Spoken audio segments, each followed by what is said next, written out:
As reported by The Guardian and Human Rights Watch, Cameroon is home to one of the world's deadliest and most underreported conflicts.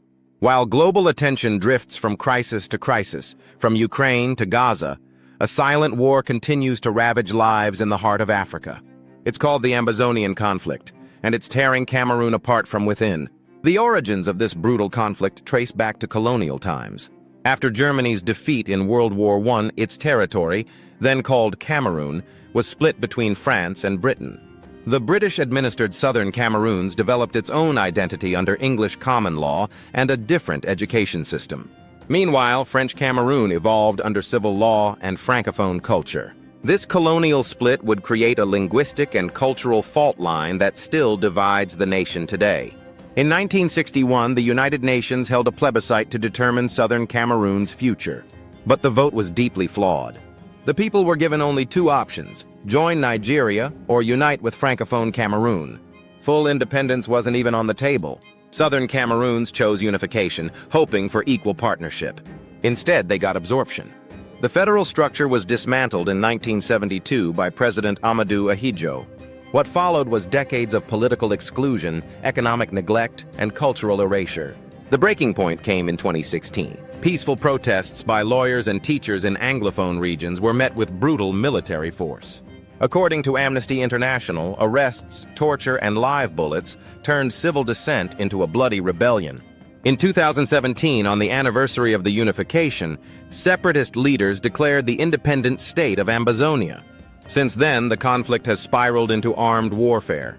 Cameroonian military units, including the elite Rapid Intervention Battalion, BIR, have been deployed extensively in the Anglophone regions.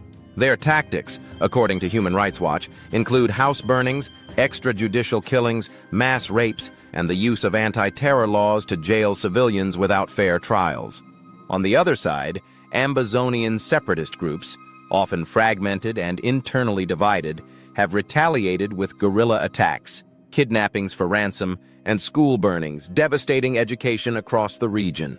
But beyond reports and data, this war has faces: traumatized families, silenced survivors, and grieving communities. After our last video on Paul Biya's leadership and the whispers of a possible coup, one viewer shared a harrowing comment in French. The message captures the raw emotion and lived horror of this conflict.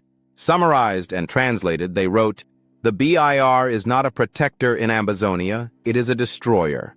Every family has lost someone. A child murdered, a village burned, a neighbor tortured.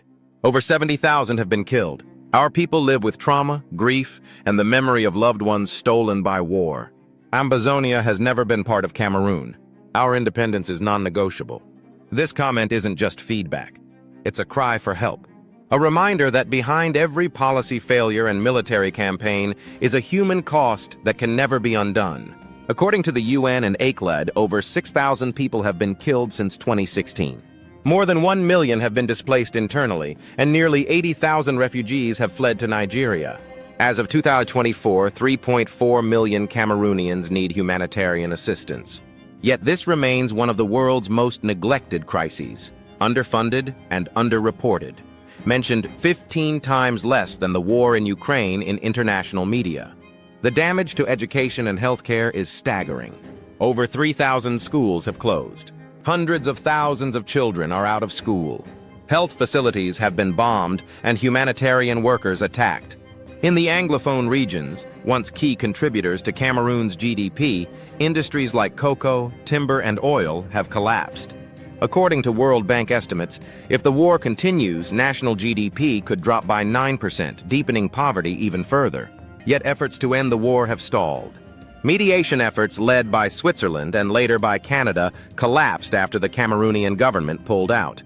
The UN and African Union have issued statements urging dialogue, but no real intervention has followed.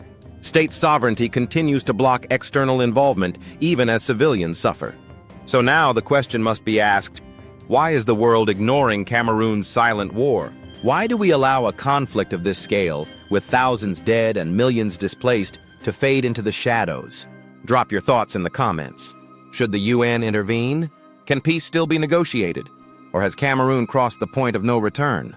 Don't forget to like, share, and subscribe for more bold stories from Africa's most overlooked struggles. Together, let's give voice to the voice.